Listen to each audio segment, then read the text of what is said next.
کیا یوم تکبیر کے بغیر پاکستان آج بھی عالمی دباؤ میں جکڑا ہوتا؟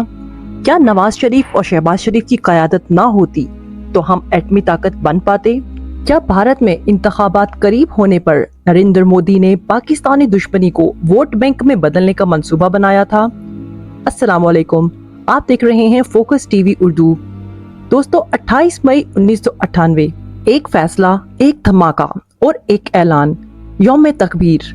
پاکستان نے جب چاغی کے پہاڑوں کو ہلا کر دنیا کو اپنی خود مختاری کا پیغام دیا، تب ایک قیادت تھی جو جھکی نہیں۔ نون لیگ، جس نے نہ صرف پاکستان کو ایٹمی قوت بنایا بلکہ ایک مکمل علاقائی حکمت عملی بھی ترتیب دی۔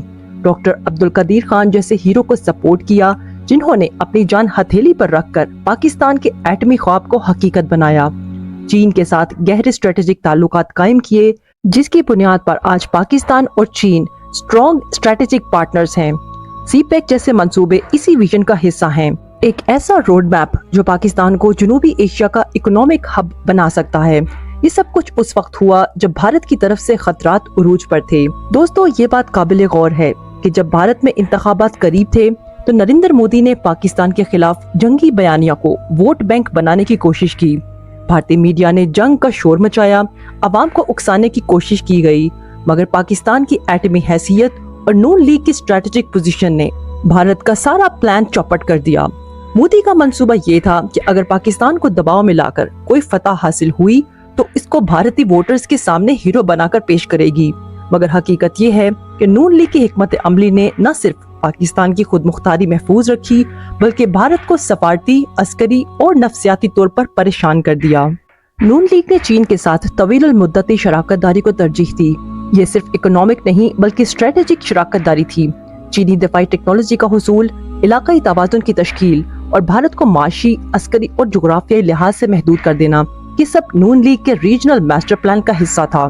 بظاہر تو حالات ان سب باتوں کی طرف اشارہ کر رہے ہیں، لیکن سوال یہ پیدا ہوتا ہے کہ نون لیگ کی اپنی اسٹریٹجیز کیا ہیں؟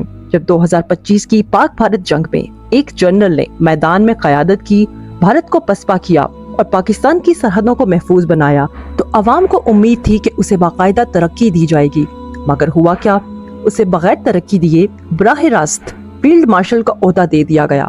یہ قدم تاریخی تھا کیونکہ فیلڈ مارشل کا عہدہ نہ تو معمول کا عہدہ ہے اور نہ ہی رسمی۔ یہ صرف اعزاز نہیں، یہ عسکری اور سیاسی طاقت کا اشتراک ہے۔ یہی نہیں، نون لیگ کی حکومت کے دوران ایک سابق وزیر اعظم کو فوجی عدالت میں پیش کیا گیا۔ یہ پاکستان کی تاریخ میں پہلی بار ہوا کہ ایک منتخب سویلین کو مارشل کورٹ میں بلایا گیا۔ تو سوال یہ بنتا ہے کہ کیا نون لیگ نے خود اس جمہوریت کو کمزور نہیں کیا جس کی وہ دعوے دار ہے؟ کیا یہ اسٹریٹجی پاکستان کی خود مختاری کی حفاظت تھی یا اقتدار کی سیاست؟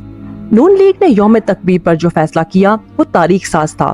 ان کا چین کے ساتھ اسٹریٹجک ویژن، ایٹمی پالیسی اور بھارت کو جواب دینے کی طاقت قابل تعریف ہے، لیکن جب وہی جماعت اقتدار کے لیے اداروں کے ساتھ معاہدے کرے، جب سیاسی انتقام میں جمہوری اقدار روندی جائیں، جب فیلڈ مارشل کا عہدہ ایک سیاسی فیور بن جائے، تو پھر سوالات تو کھڑے ہوتے ہیں۔ پاکستانی قوم جاگ رہی ہے اور تاریخ نوٹ کر رہی ہے۔ اب سیاسی قیادتوں کو صرف نعروں سے نہیں، اپنے اعمال سے بھی حساب دینا ہوگا۔ تو دوستو، یہ تو تھی ہماری آج کی ویڈیو۔